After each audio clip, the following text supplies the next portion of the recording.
how do we set up a global system and a global society where we can utilize these technologies for good and still have the guardrails that mean that I stay personally safe? And I just don't think we have the answer to that right now. Amy Myers Jaffe is the director of the Energy, Climate Justice, and Sustainability Lab at New York University. Amy and I engage in a lengthy two-part discussion where we evaluate technology's role in climate change, plus the current geopolitical landscape. In this episode, however, we look at macro topics, including multiple war fronts, the grab for energy power, trade wars, and evaluate how this is impacting areas in the Middle East, Russia, Ukraine, China, Taiwan. We even get into chaos agents like North Korea. I hope that some future day, this younger generation will use these technologies to unify against the forces of evil worldwide. And we need to stand up against the use of these technologies in a way that they harm people. Amy, thank you so much for joining me on Some Future Day. Your insight and knowledge is invaluable. I really appreciate it.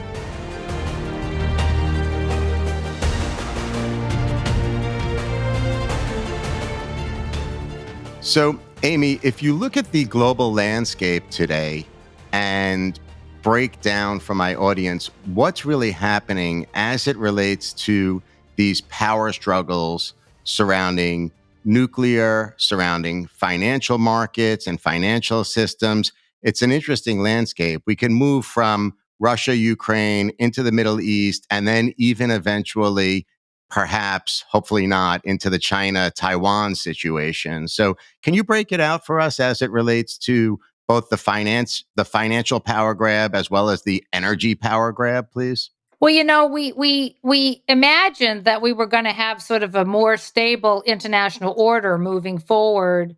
And people believed that the end of the Cold War was going to bring these very positive results. But what we have now is a very multipolar world where different regional powers are asserting themselves. You've got a struggle between democracy and authoritarianism.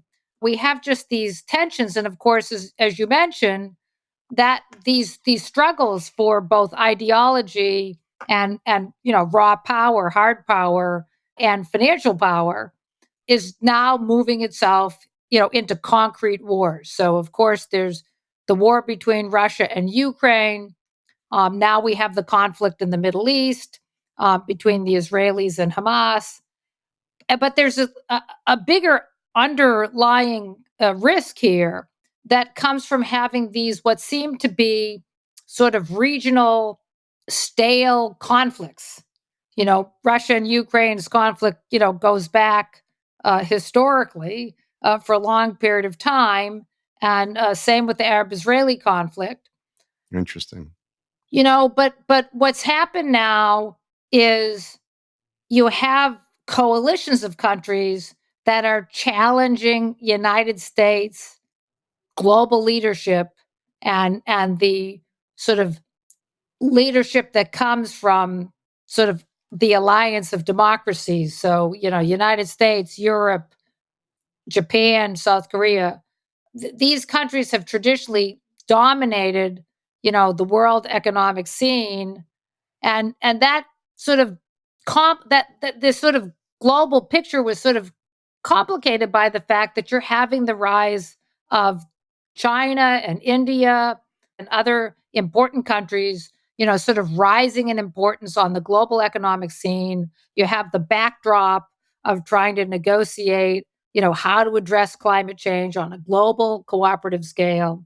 And you have these tensions. You have countries competing over the future markets for clean tech and putting in protective measures in their own countries. You have the US-China trade war, which has made cooperation between China and the US much more tenuous.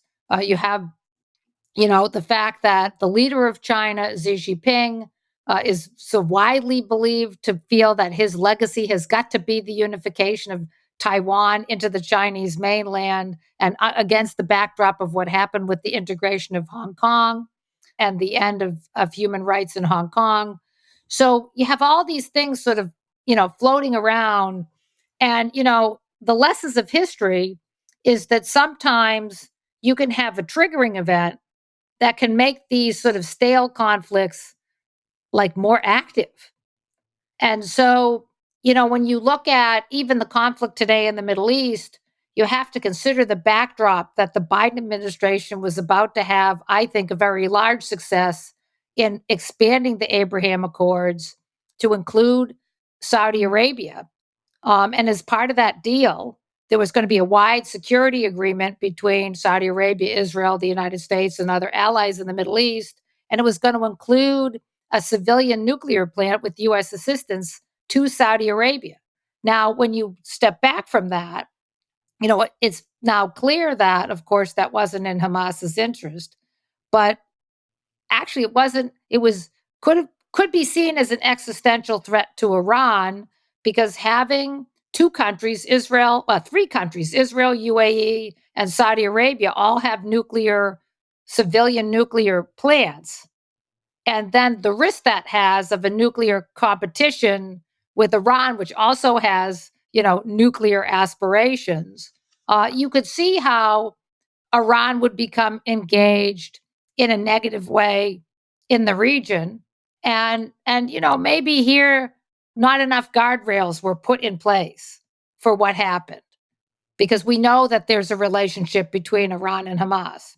Amy, could you just break down, like, when you talk about the risk to Iran, if these three entities in the region have civilian nuclear capabilities, like, what really is the risk? Like, if it's not weaponry, then why is that? Why does that pose a risk to Iran?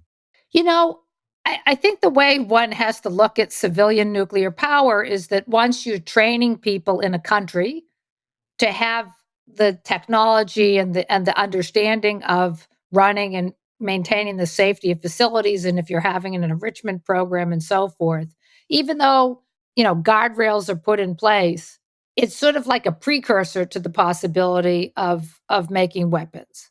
And that was the accusation about Iran's program, right? Is the concern. Sure. And I'm not equating, one with another, but that's a concern all over the world when you start to have, new nations joining the so-called, nuclear club, even if it's for civilian use. And we have these conflicts. I mean, right now everybody's viewing these conflicts as disconnected, but the United States only has so much capability. And if the United States gets dragged into, we're already in an active conflict in Europe, with NATO having to provide support. Now we're having to provide support to our allies in the Middle East. And one could imagine, does this create an opportunity in some other place, like in North Korea? Or does it change the Chinese calculus about how they view their actions in the Asia Pacific? And, one of the things that's come out, which is the most dangerous part, I think, of this whole transaction, is this methodology that was used by Hamas of infiltrating a country and murdering civilians.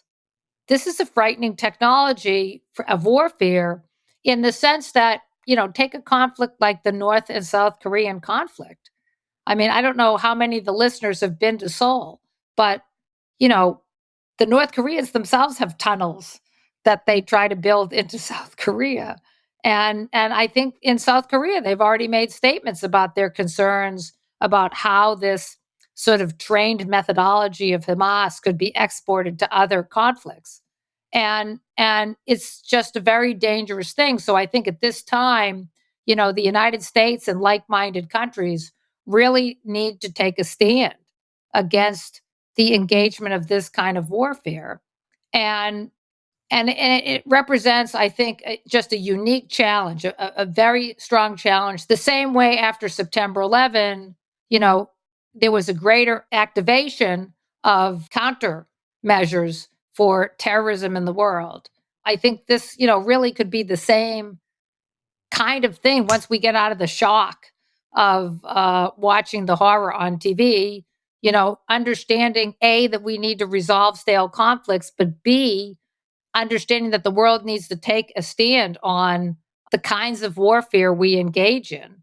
And then looking at the role of technology in warfare, because a lot of the technologies that we develop to move society forward in a positive way, unfortunately, can be utilized in ways that are unbelievably dangerous. So it's interesting when you talk about resolving these stale conflicts. I really don't see who would lead those resolutions, who would lead those discussions and negotiations, because they've been around in certain cases for generations and generations. And I don't know how we would get there.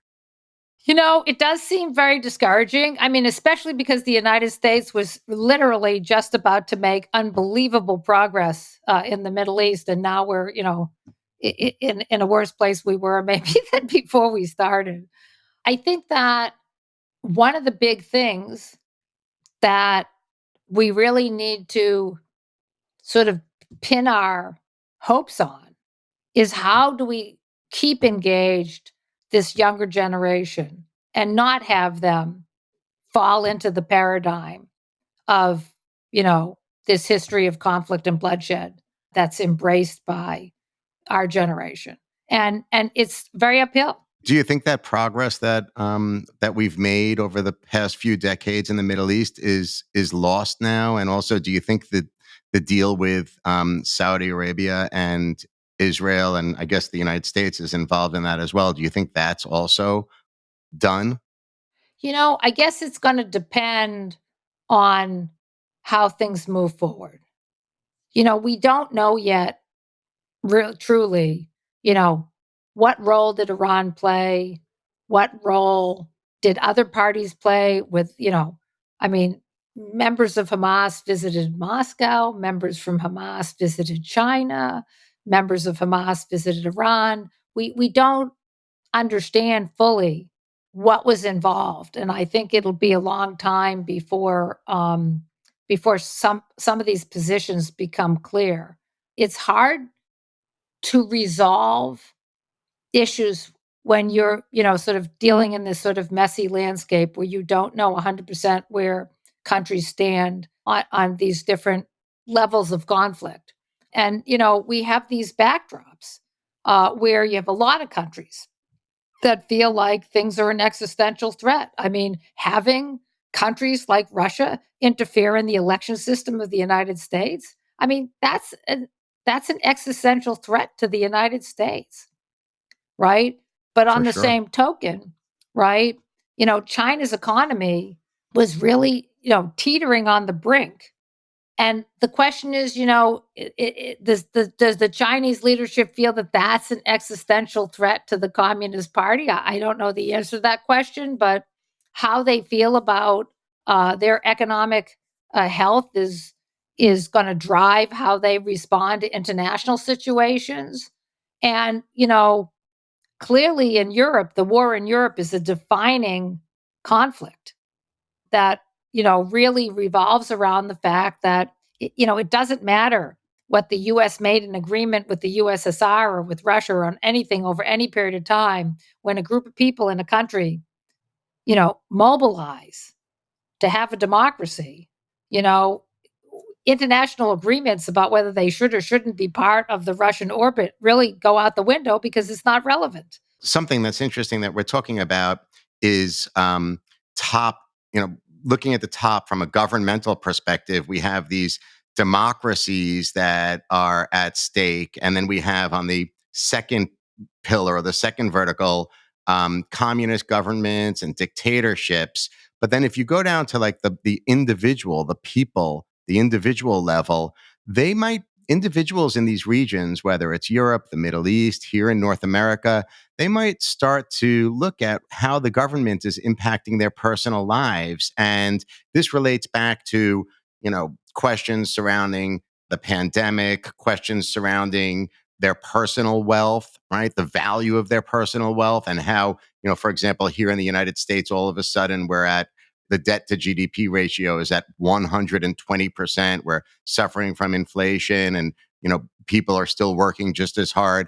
We might see some kind of a movement closer to technology where a third pillar is built, where an individual might say, we're in this post-trust and post-truth moment. I don't trust, and I don't trust the government. I don't trust the media. I don't trust everything that I'm seeing on social media. And it's time for me to take care of my own possessions and use technology to move my property and move my possessions onto the blockchain with cryptocurrency in a portable way that's, you know, non-invasive from these entities that I might not trust anymore. And, it's kind of interesting when you look at that as it relates to people living under communist rule, but also people living right here in the United States. Well, I do think universally, no matter where you are, there is this lack of trust in institutions and government. And that's, again, a very dangerous thing, because if I'm having to take matters into my own hands, and we have, many highly armed societies, you have the potential for the breakdown in law and order, and that puts everybody at risk. So, I think that when we think about technology, whether that's social media and how we rely on it, or whether it's the banking system, one has to be thoughtful about how to restore at least a sufficient number of institutions that we can function. And so I understand why, people would move into crypto. That makes sense. I mean, it makes sense to me. On the other hand, you know, a lot of, criminal organizations, and other kinds of, some of these regimes we're talking about also use those markets. And so, what's the lesson of that? The lesson of that is that we have money laundering rules that protect you from that in the banking system, in the regular banking system. And so, I understand the urge. You hear these stories about people who are tech billionaires, having space programs because they want to build, some kind of living space up on the moon in case things go bad here. Well, like, that's not, a good solution. We really need to really start seeking political leaders that have a vision about how to restore institutions. And I don't see that emerging yet in the United States, honestly. And that's a concern, right? Because that's really what's needed here is a real effort, especially to reform institutions. When you look at the subject of climate change and international debt, clearly the World Bank, which was, set up during the time of the Marshall Plan, needs to be completely restructured and reformed. They put out a paper on reform. I mean, that is what's been proposed is completely inadequate, right? So, how we set up the international global system, the fact that, I mean, truly, countries that were outside that system, whether you're talking about China or Russia, they've been trying to devolve that system, as part of their policy, because in part because for their own power struggle. But the United States is not completely innocent in this thing. We've weaponized the financial system with our sanctions policies and other kinds of policies. So we really need to step back and look for a kind of a leadership that can restore our trust in the institutions we need by reforming those institutions. And if you think about, you know, Roosevelt and the New Deal or other times in history, that has happened, right? So it's not just a given that we're going down the path of world war and we're going to have crisis everywhere. I mean, with the right kind of leadership, we could have a restoration of institutions and a reform of institutions in a way that's more workable for all Americans, and in a way that, brings better prosperity in Europe and even in these countries where things are going badly. The Chinese could reform their system in a way that would make it more productive for its citizens. Let me add to that in the Middle East, you've had reformers. And, there have been fits and starts, but you have had, diversification of economies, in the United Arab Emirates, now in Saudi Arabia, with different focus. And that's a positive outcome for the populations there. So, how do we stay the course for that, and not get dragged down into monumental conflicts? You asked me, what do I think, happens to the efforts at Middle East peace? I mean, I think because those countries have made, many countries in the Middle East have made good progress in, you know, diversifying their economies, or, in the case of Morocco and some other countries, of moving to being a promising hub for clean energy. You know, those countries and those populations need to stay the course and need to try to pursue peaceful outcomes. There's a long history of war tied to oil crises and oil crises tied to war. And we need to move away from that. We need to take this opportunity of a changing economy and enabling technology to get out of these paradigms of conflict. Amy, do you think that the weaponization of the financial markets or the sanctions even work anymore? I mean, if you look at where we are as it relates to Russia and Iran over the past, 12, 18 months, it seems like, you know, sanctions and these types of mechanisms aren't even effective anymore. They've created their own economies and trade partners where it's almost irrelevant as it relates to us, putting sanctions on them. And what's your opinion on that?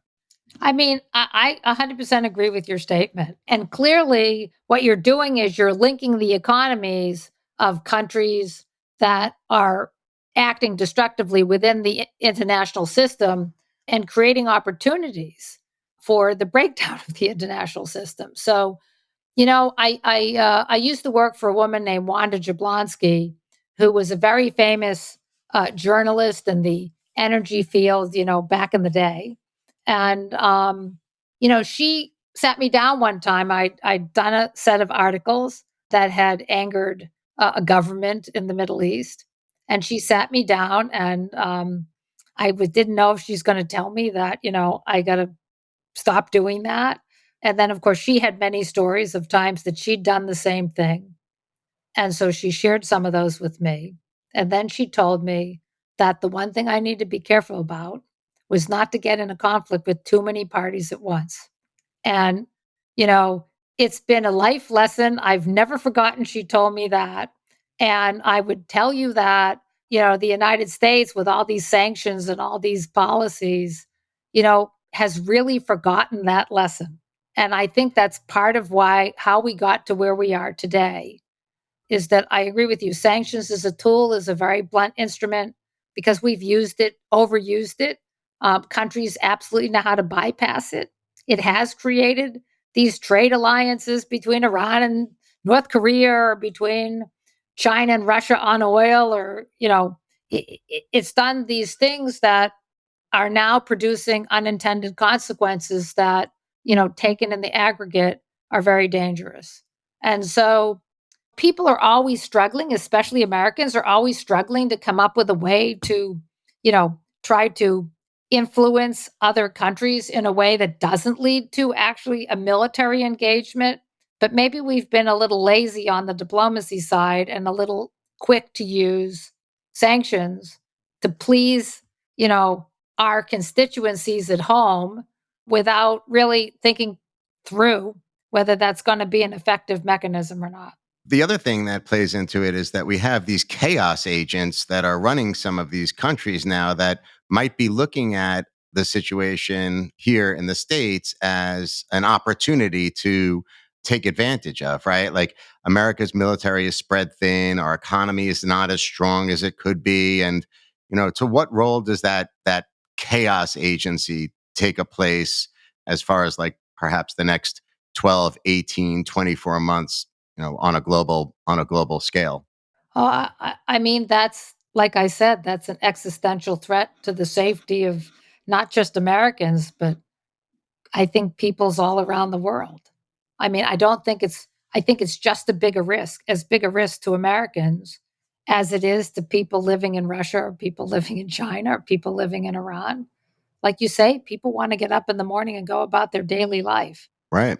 And this younger generation doesn't believe in any of these institutions. You got Airbnb disrupting the hotel industry, Yeah. and people have become billionaires, disrupting institutions. But, there are reasons why we had like a regulated real estate market or a regulated hotel market because of the dangers that come when these institutions don't have, public oversight. And I just have a generational, I'm big on disruption. I mean, there's just no question in the energy space that disruption is going to bring a positive outcome. Oil's been, I mean, everybody, on that sector talks about the magic of oil and how it brought all this economic development. To me, I've been watching that sector for decades, and it's brought a lot of death and destruction, truly. So do you think all of this shredding then is going to accelerate use of energy, technology, renewables, et cetera? Do you think this is going to be a moment to actually push people deeper into the space? Ironically, the more there's chaos and the more we don't solve climate change, in my opinion, the more people are going to want to take their energy, situation into their own hands. And that can be unbelievably enabling for clean energy because the technology exists today for you to put a solar system in your home or in your, if you're a group of people living in an apartment or, whatever. We have the technology today that you can build that system and you can either integrate the battery of your car if you had an EV or buy a battery system for everybody's home or everybody's apartment or everybody in a town. And you could organize yourself so that whatever happens in the Middle East or any place else, as long as you can repair your system after a storm, which, you can do if you have have the technicians, you can be completely self-sufficient. And more people are going to want that, going forward. And as the cost of those technologies come down, which they will and are doing, then it becomes affordable for some town or community to consider that, and or even at the individual level. And so I do think it could be unbelievably enabling. And then when we get there, it's kind of democratizing. So, we're coming on the 50th anniversary of the 1973 oil crisis. I've been writing about energy since I was in high school, and I never thought about the impact it had on me getting up at 5 o'clock in the morning with my father on the way to school, which school didn't start till 8, to have to sit with him for 3 hours in line while he waited to get gasoline on the odd license plate day. We had Yep, one gasoline I station in remember. our town. And, you know, to me, this idea that everybody in the world could, use solar and some kind of storage technology, and we would completely move away from the geopolitical conflict that comes about from oil.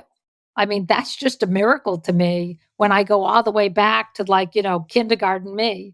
That's just that could be an amazing outcome. I agree. I agree. And it's interesting because it goes back to this concept of self-sovereignty again. Self-sovereignty of my energy, self-sovereignty of my finances. I don't need to rely on these centralized entities, whether it's the government or a third-party provider.